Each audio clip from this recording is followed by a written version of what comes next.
Politics کرتے تھے اس plate form سے لے کر، اور بلوچستان میں اس وقت جو صورتحال تھا اس کا جائزہ لے کر میرے والد سمیت ہم سب کو اندازہ تھا کہ میرے ابو نے جو ایک راستہ اختیار کیا ہے اس میں ان کو کسی بھی قسم کے کانسیکوینسز کا سامنا کرنا پڑتا ہے. اور یہ بارہا میرے جو بڑے انکل ہیں یا فیملی کے دیگر لوگ، وہ بارہا میرے ابو کو کہتے تھے کہ آپ نے یہ جو راستہ چنا ہے اس کا انجام ٹھیک نہیں ہوگا. یہ جو آپ سیاست کرتے ہیں، آپ اپنے لوگوں کے لیے اٹھتے ہیں، آپ اپنے لوگوں کے لیے کھڑے ہوتے ہیں، اس کا انجام صحیح نہیں ہوگا. لیکن ان کا ہمیشہ ایک ہی موقف تھا کہ میں اپنے لوگوں کے لیے کھڑا ہوں، میرا یہ حق کی جنگ ہے، یہ سچ کی جنگ ہے، یہ انصاف کی جنگ ہے، اور میں کوئی بزدل شخص نہیں ہوں کہ میں اپنے گھر میں بیٹھ جاؤں.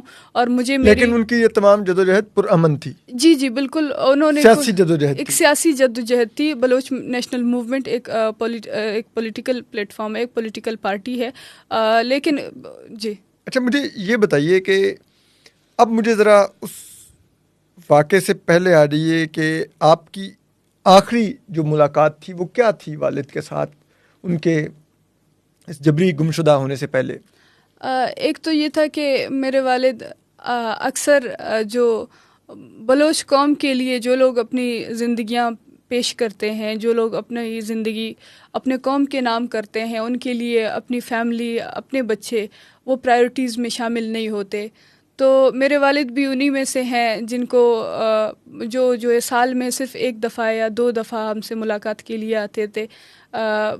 جب میں چھوٹی تھی میں ان سے دیگر جو ڈاکٹرز ہیں، دیگر ان کے جو دوست ہیں، میں ان کی مثال دیتی تھی کہ آپ ان کو دیکھیں، وہ کس طریقے سے اپنے فیملی کو ٹائم دیتے ہیں، وہ کس طریقے سے اپنی زندگی کو پرائیورٹائز کرتے ہیں.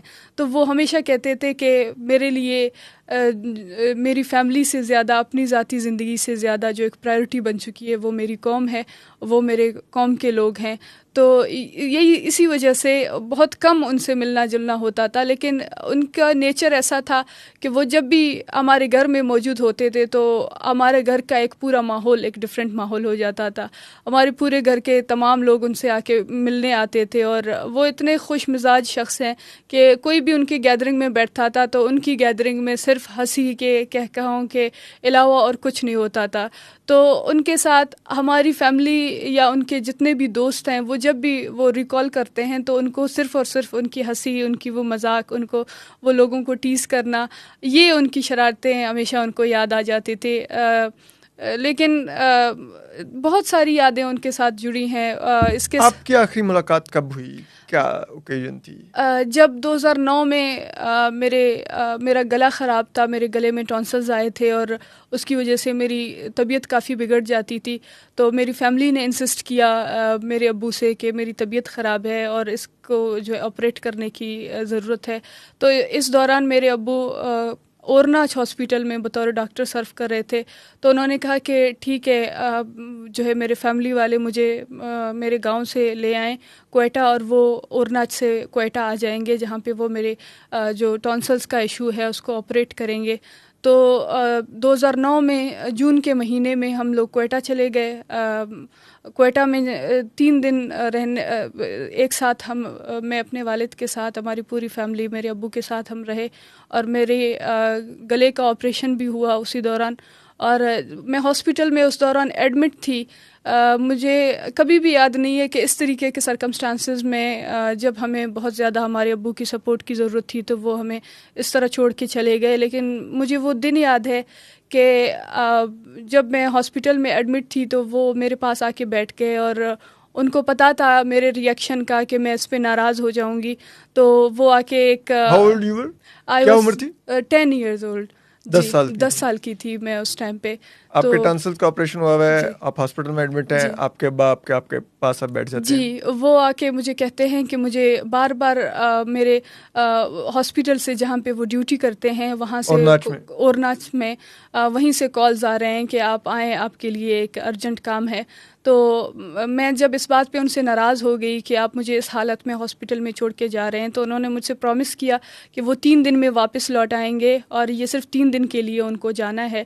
تو مجھے یاد ہے آخری ٹائم پہ بھی میں ان کے ساتھ ناراض ہو گئی تھی کہ آپ کیوں مجھے چھوڑ کے جا رہے ہیں. تو جن ہاتھوں سے انہوں نے مجھے خداحافظ کیا، رخصت کیا، وہ لمحہ مجھے بالکل یاد ہے. لیکن ایک چیز بھی مجھے یاد ہے کہ ان کے چہرے کے تاثرات میں جب دیکھتی تھی، اور اس دوران جب جبری گمشدگیوں کا ایک بہت تیز ایک سلسلہ شروع تھا، اور ساتھ میں ذاکر مجید بلوچ اور دیگر جتنے پولیٹیکل لیڈرز ہیں ان سب کو اٹھایا گیا تھا، جبری طور پر غائب کیا جا چکا تھا، تو میرے ابو کو کہیں نہ کہیں اس بات کا اندازہ تھا کہ ان کو بھی اٹھا دیا جائے گا یا ان کے ساتھ خدا نخواستہ کچھ کیا جائے گا. لیکن پھر بھی وہ اس بات پہ جو ہے مطمئن تھے کہ وہ اورناچ ہو کے وہ 3 دن میں واپس آ جائیں گے. تو وہ جیسے اس دن کو چلے گئے، اور اگلے دن رات کو ایک دفعہ صرف انہوں نے فون کال پہ مجھ سے بات کیا اور کہا کہ میں بس کل یا پرسوں واپس یہاں سے آ جاؤں گا.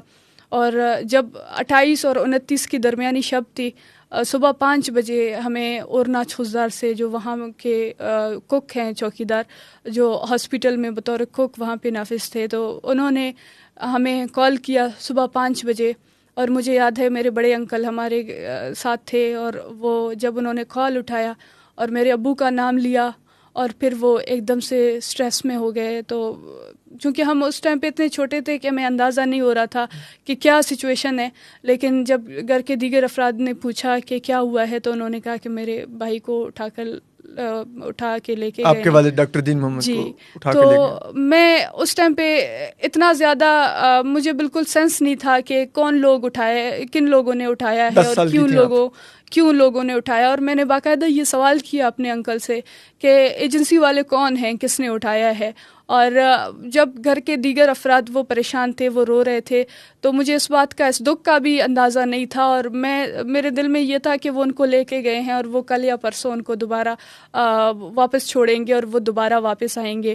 تو جب یہ صبح ہو گئی، جب دن ہوا، اور دن کے دوران جب میرے ابو کے دیگر دوست سارے لوگ آئے اور انہوں نے کہا تھا کہ ہم ایک پریس کانفرنس کریں گے اس کے خلاف، تو یہ پریس کانفرنس لفظ، یہ جبری گمشدگی، یہ ایجنسی والے، یہ تمام الفاظ میرے لیے بالکل جو ہے فیملیئر نہیں تھے.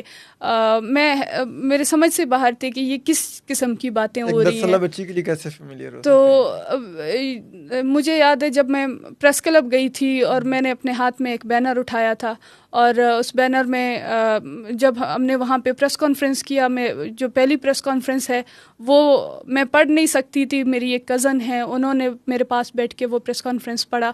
اور جب صحافیوں نے مجھ سے سوال کیا تو مجھے یاد ہے جب میں نے پہلی دفعہ وہ مائک پکڑا ہوا تھا تو مجھے اندازہ نہیں تھا کہ یہ میرے ہاتھ لرز رہے تھے مائک پکڑتے ہوئے، میں ہیزیٹیٹ کر رہی تھی بات کرتے ہوئے. اور وہی سلسلہ وہیں سے شروع ہوا، اور اس کے بعد یہ پریس کانفرنسز، یہ احتجاجی مظاہرے، یہ تمام چیزیں ہمارے لیے معمول بن گئیں. اور 2010 میں پہلی دفعہ ہم اسلام آباد آئے، ہم نے ٹرین مارچ کیا. اچھا سر، میں آپ کو واپس ذرا آپ کے والد کی گمشدگی کے اس پہ لاتا ہوں، سرکمسٹانسز پہ. آپ کو بتایا کیا گیا کہ اورناچ میں کیا ہوا؟ ان کو گھر سے لے کے گئے، ہاسپٹل سے لے کر گئے، کسی نے دیکھا ان کو لے جاتے ہوئے؟ کیا آپ کو کیا بتایا گیا؟